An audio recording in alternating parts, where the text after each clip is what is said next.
आज की वीडियो में हम ग्रीनलैंड और यूनाइटेड स्टेट ऑफ अमेरिका उसके दरमियान बढ़ती हुई टेंशन के ऊपर बात करते हैं। अमेरिकन प्रेसिडेंट डोनाल्ड ट्रंप ने बारहा धमकी भी दी है, बल्कि अपनी तमाम तर जो है वो पॉलिसीज़ इस्तेमाल की हैं और कर रहा है। अभी जो है वो जो मगरबी ममालिक हैं उनके ऊपर टैरिफ्स की पाबंदियां लगा रहा है। उसने ऐलान किया है कि अगर यूरोपियन कंट्रीज़ अमेरिका का साथ नहीं देते ग्रीनलैंड के ऊपर कब्ज़ा करने में, तो अभी वो 10% टैरिफ्स लगाएगा और जून तक उनको वक्त है। अगर जून तक साथ नहीं देते तो वो टैरिफ्स 10% से बढ़कर 25% हो जाएंगे। मतलब ये एक इकनॉमिकली बहुत बड़ी सख्ती है जो अमेरिकन प्रेसिडेंट डोनाल्ड ट्रंप ने यूरोपियन कंट्रीज़ के ऊपर लगाई है। देखते हैं कि आखिर ग्रीनलैंड में अमेरिका का क्या मफाद है। दर हकीकत ग्रीनलैंड की जो स्ट्रेटेजिक लोकेशन है वो अमेरिका के लिए बड़ी ही अहम है, क्योंकि ग्रीनलैंड के ऊपर जो आर्कटिक ओशन है, इसके शुमाल में आर्कटिक ओशन है और आर्कटिक ओशन के अंदर रशिया और चाइना की मौजूदगी अमेरिका के लिए ख़तरनाक या अमेरिका के लिए ख़तरा है।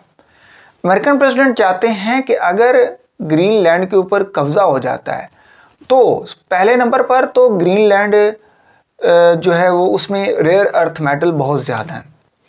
याद रखिए इस वक्त जो वार है वो बड़े ही डिफरेंट फ्रंट्स पे है। जो चाइना है उसके पास एक पावर है रेयर अर्थ मेटल की, जो कि अमेरिका के पास नहीं है। तो अमेरिका अपनी इस जो चाइना के पास जो वसाइल हैं उसका मद्दे मुकाबल ग्रीनलैंड से लेना चाहता है, क्योंकि ग्रीनलैंड के अंदर रेयर अर्थ मेटल्स की काफ़ी ज़्यादा मिकदार है।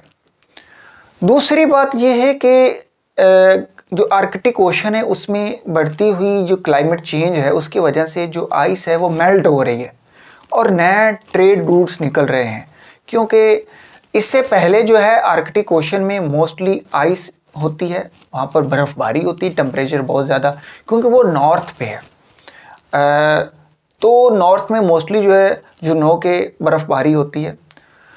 और अभी क्लाइमेट चेंज की वजह से, दोबारा बता देता हूँ, क्लाइमेट चेंज की वजह से वहाँ पर जो बर्फ़ है वो पिघल रही है और समंदर जो है वो एक नए रास्ते दे रहा है, ट्रेड रूट्स दे रहा है।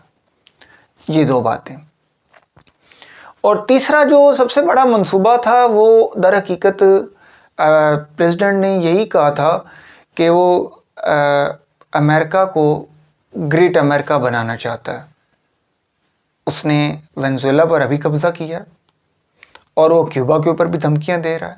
इसके अलावा वो मैक्सिको के ऊपर भी धमकियां दे रहा है, कोलंबिया के ऊपर भी धमकियां दे रहा है और वो कनाडा के ऊपर भी धमकियां दे रहा है। कनाडा पर भी कब्ज़े की धमकियां दे रहा है।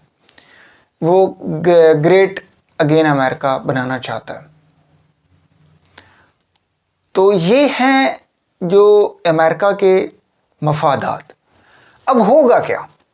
होगा यही कि जो मैं बताता चलूँ कि जो ग्रीनलैंड है ये डेनमार्क का हिस्सा है। ये खुद मुख्तियार रियासत है, यूँ समझ लें, एक खुद मुख्तियार टेरिटरी है जिसका अपना वज़ीर आज़म है, अपनी ही इसकी पार्लियामेंट है, जिसके ऑलमोस्ट 31 समथिंग जो है मेंबर हैं पार्लियामेंट के। और ये डेनमार्क की टेरिटरी है। याद रखिए डेनमार्क जो है ये नेटो का मेंबर है। अगर अमेरिका यूनिलेटरली ग्रीनलैंड के ऊपर हमला करता है तो इसका मतलब वाज़ह है कि नेटो का वजूद टूट जाएगा। नेटो का ये जो शजरा बनाया हुआ है ना, और ये अमेरिका का ही बनाया हुआ शजरा है।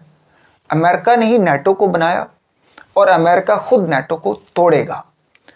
इसके बरक्स जो नेटो जो कि रशिया को काउंटर करने के लिए बनाई गई थी, तो डेफिनेटली रशिया तो अपनी हालत में फिर वजूद में अभी पावर बन रहा है और उसके साथ चाइना भी रशिया को सपोर्ट कर रहा है। तो याद रखिए अगर डेनमार्क के ऊपर डायरेक्टली हमला होगा फिर तो डेनमार्क नेटो से निकल जाएगा और नेटो का शजरा बिखर जाएगा। तो ये कंट्रीज़ जो यूरोपियन कंट्रीज़ हैं, अल्टीमेटली इनके पास एक ब्लॉक बचेगा, तो रशियन चाइना ब्लॉक होगा।